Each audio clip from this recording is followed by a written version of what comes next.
নমস্কার স্যার, আমি সুনীল কিসকু। আজকের টপিকটা খুবই গুরুত্বপূর্ণ হতে চলেছে। আজকের টপিকটা আপনি যদি স্কিপ করে যান তাহলে আমি গ্যারান্টি দিয়ে বলতে পারি আপনি কিন্তু ওয়েলথ ক্রিয়েট করতে পারবেন না। কারণ আজকের টপিকটা এমনই গুরুত্বপূর্ণ হতে চলেছে। আর আজকের এই টপিকের কথাগুলো আমার তিক্ত হতে পারে, বাট এটাই সত্যি। চলুন তাহলে ভিডিওটা শুরু করি। আজকে আমি কথা বলবো, আমরা যদি মানুষের জীবনকে ভালোভাবে লক্ষ্য করি, মানে অনেকগুলো পর্যায় রয়েছে, তার মোটামুটি একটা পর্যায় হচ্ছে আমি তিনটে পর্যায়ে ভাগ করলাম। একটা হচ্ছে 0 থেকে 25 বা 30 পর্যন্ত পড়াশোনা করার বয়স, 25 বা 30 থেকে 60 বছর পর্যন্ত কাজ করার বয়স, আর 60-এর পর অবসরকালীন জীবন। তাহলে এই পর্যায়গুলোকে আমি একটু অ্যানালাইসিস করব। এখন আমি আপনাদের কাছে ফাইন্যান্সিয়াল অ্যাডভাইজারদের দেওয়া কিছু ডাটা তুলে ধরেছি, যে এই ডাটাটা কিন্তু সবারই জানা দরকার। ডাটাটা কি না, 84% অবসরপ্রাপ্ত মানুষ এখনো কিন্তু তাদের সন্তানদের উপর নির্ভরশীল। 8% মানুষ, মানে যাদের 60 বছর হয়ে গেছে, তারা এখনো কিন্তু কাজ করে যাচ্ছেন। মাত্র 6% মানুষ, মানে যাদের 60 বছর হয়েছে, তারা কিন্তু পেনশনের উপর নির্ভরশীল। মাত্র মাত্র 2% লোক সম্পদশালী সুজীবন উপভোগ করছেন। এখন আপনি ভাবুন, আপনি আপনার এখন আপনি ভাবুন আপনার অবসরকালীন জীবনটা আপনি কিভাবে কাটাতে চান। 1 নম্বর, সন্তানদের উপর নির্ভরশীল হয়ে। 2 নম্বর, সরকারি যে পেনশনটা পান সেই পেনশন দিয়ে। 3 নম্বর, 60 বছর পরেই কিন্তু সারা জীবন কাজ করে যেতে হবে ওই আপনার সামান্যটুকু প্রয়োজন মেটানোর জন্য। লাস্ট অপশনটা হচ্ছে আপনি এখন থেকে কিছু ইনভেস্টমেন্ট করতে পারেন, মানে কিছু সঞ্চয় করতে পারেন, যেগুলো আপনি 60 বছর পর সেগুলো উপভোগ করতে পারবেন। সেটা কিন্তু সম্পূর্ণই আপনার উপর নির্ভর করছে আপনি কেমনভাবে জীবনটা কাটাতে চান। এখন ভাবুন আপনি আপনার জীবন কিভাবে কাটাতে চান।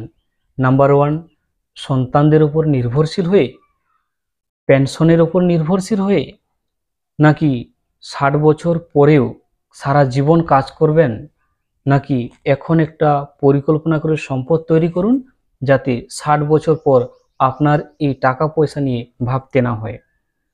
কেন এই রিটায়ারমেন্ট প্ল্যান আমরা করব, চলুন তাহলে শুরু করি।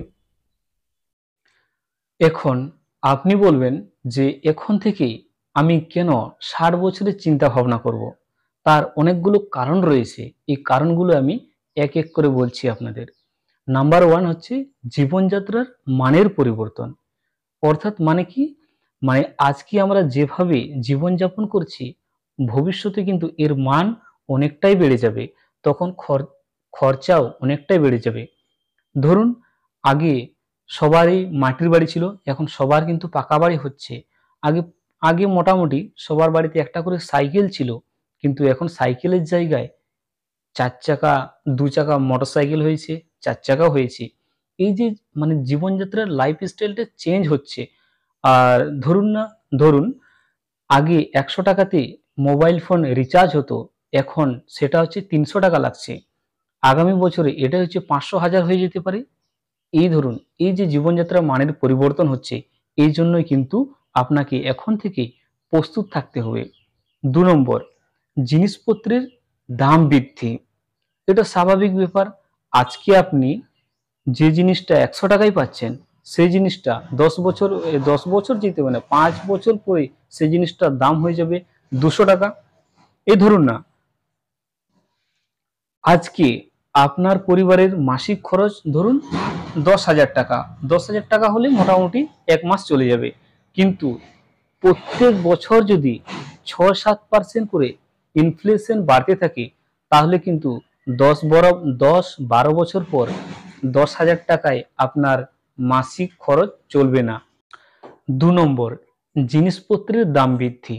অর্থাৎ আজকে আপনার সংসার খরচ মাসিক ধরলাম 10,000 টাকা, কিন্তু প্রতি বছর 6 থেকে 7% ইনফ্লেশন হার, তাহলে ভাবুন 10 বছর পর 10,000 টাকা কিন্তু আপনার সংসার চলবে না।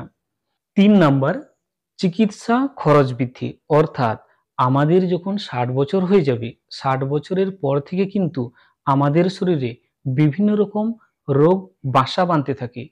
সেই সময় সেই চিকিৎসা খরচ আপনি কিভাবে জোগাড় করবেন? 4 নাম্বার হচ্ছে খুবই গুরুত্বপূর্ণ, সেটা হচ্ছে আপনার দায়বদ্ধতা। 60 বছর পরেও কিন্তু আপনার দায়বদ্ধতা থাকবে, অর্থাৎ অর্থাৎ স্বামী হিসেবে আপনার স্ত্রীর প্রতি আপনার দায়বদ্ধতা যেমন একটা রয়েছে, ঠিক তেমনি বাবা হিসেবে আপনার সন্তানের প্রতি, দাদু হিসেবে আপনার নাতি বা নাতনিদের প্রতি দায়বদ্ধতা কম বেশি থাকবেই। সেই সময়ে আপনি তার সামান্যটুকু প্রয়োজন মেটা।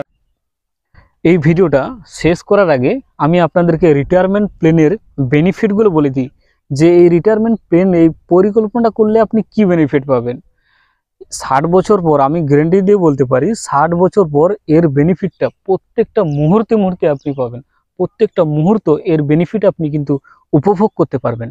কারণ এখনই আপনি যে একটা ক্যালকুলেশন আমি দেখাবো আপনাদেরকে, এখন যদি আপনি সবচাইতে কম হচ্ছে 1000 টাকা কিংবা 2000 টাকা, যার যেরকম সামর্থ্য, কিংবা এমনি আপনি যদি নাও, আপনার যদি কিছু কাজ নাও থাকে, আপনি মিনিমাম তো 500 টাকাতে জোগাড় করতে পারবেন। 500 টাকাও যদি আপনি মিউচুয়াল ফান্ডে ইনভেস্টমেন্ট করেন, মোটামুটি 30-35 বছর বয়সে এই টাকাটা এত বড় একটা টাকা হয়ে যাবে না, আপনি কল্পনা করতেও পারবেন না। চলুন আমি কিন্তু ক্যালকুলেশনটা দেখাই আপনাদের।